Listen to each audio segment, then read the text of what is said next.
Olá, eu sou Diomar Fontoura e sejam todos bem-vindos ao meu canal. Hoje, para mais um estudo da Palavra de Deus. O texto está no Evangelho de Marcos, capítulo 4, do verso 26 em diante. Ele prosseguiu dizendo: O reino de Deus é semelhante a um homem que lança a semente sobre a terra. Noite e dia, quer ele durma, quer se levante, a semente germina e cresce, embora ele não saiba como. A terra por si própria produz o grão, primeiro o talo, depois a espiga, e então o grão cheio na espiga. Logo que o grão fica maduro, o homem lhe passa a foice, porque chegou a colheita. A grande seara e última colheita está para começar. Jesus, através desta parábola, nos mostra com o exemplo do campo a hora certa de uma colheita. A semente que é lançada sobre a terra, com o passar do tempo, germina e cresce.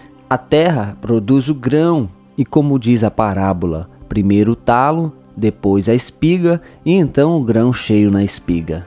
Veja que esta colheita faz referência ao arrebatamento.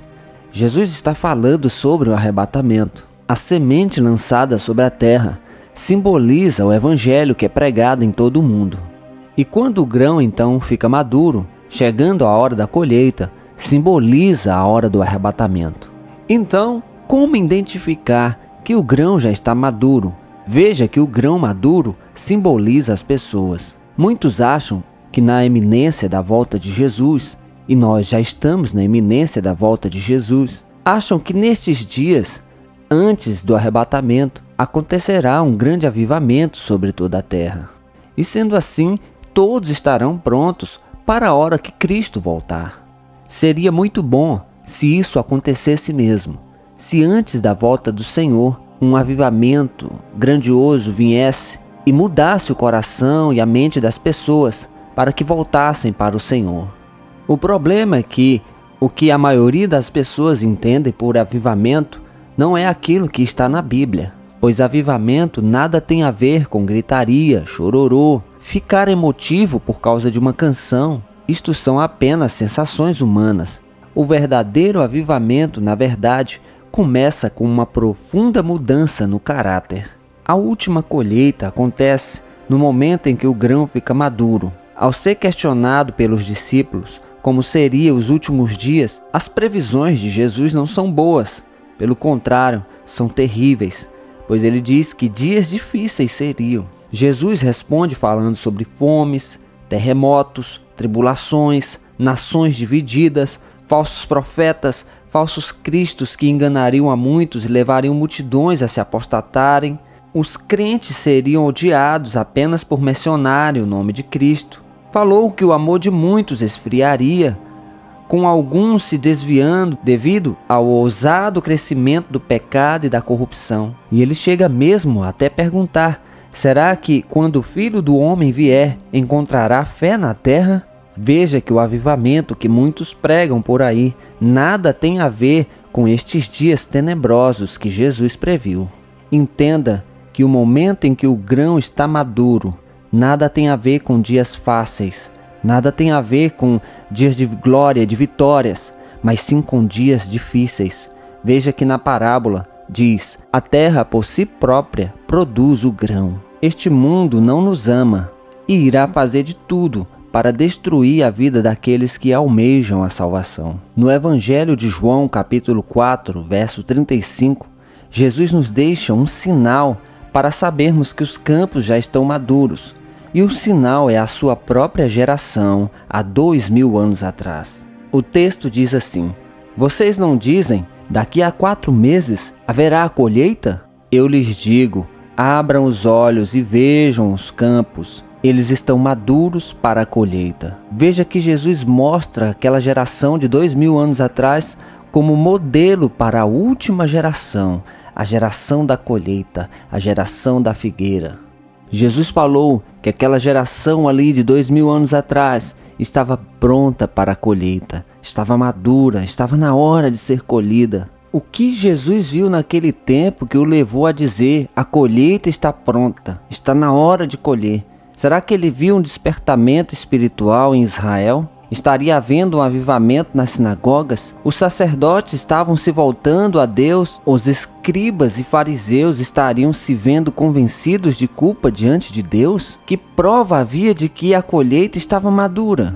A verdade é esta: aquela geração não estava bem. Aquela geração não recebeu bem a palavra, não recebeu bem o evangelho. Jesus era zombado nas sinagogas. Os líderes espirituais do país o rejeitavam.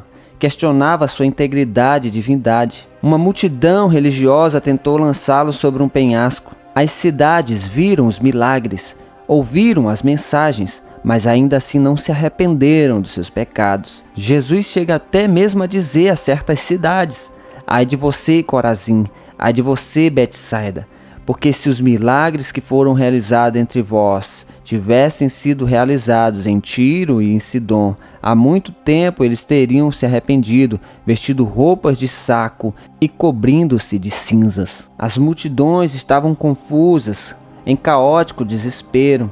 Jesus se compadece delas quando vêm e dizem: estão como ovelhas sem pastor. Eram como um rebanho disperso. As pessoas estavam cheias de medo, abatidas, estavam enfermas, eram levadas por qualquer vento de doutrina. Veja que foi para esta geração que Jesus disse: olhem, os campos estão maduros, prontos para a colheita.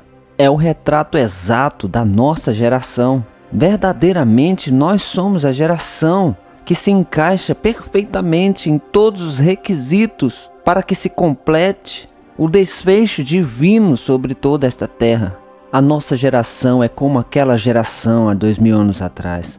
Somos religiosos como eles, dizemos que estamos com Cristo, mas será que Cristo está em nós? Nossa nação, na maioria esmagadora, é composta de cristãos. Sendo assim, aqui deveria ser o paraíso, mas não é.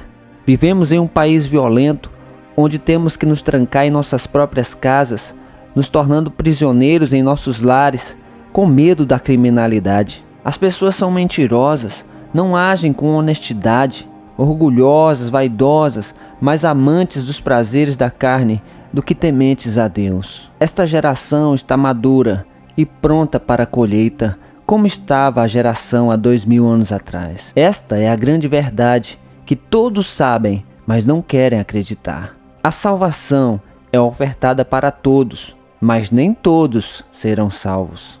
Esta é certamente a geração da colheita, mas quem poderá ser salvo numa geração ímpia e pecadora como a nossa?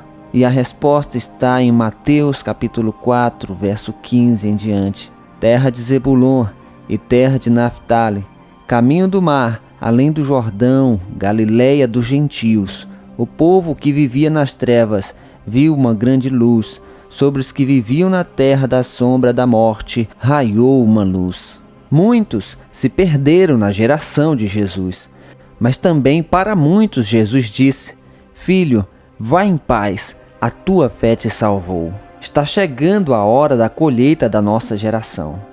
E a mesma luz que raiou na Galileia dos gentios brilha hoje sobre este mundo de trevas. Creia hoje de todo o teu coração, confessando a cada dia Jesus como teu Salvador. E não tema, porque os dias são maus, porque eles serão maus até o fim. Aquele que nos guarda não dorme. Deus é o nosso refúgio e fortaleza, socorro bem presente nas tribulações. Que a poderosa graça do nosso Senhor Deus esteja sobre a sua vida hoje e para sempre. Amém, queridos.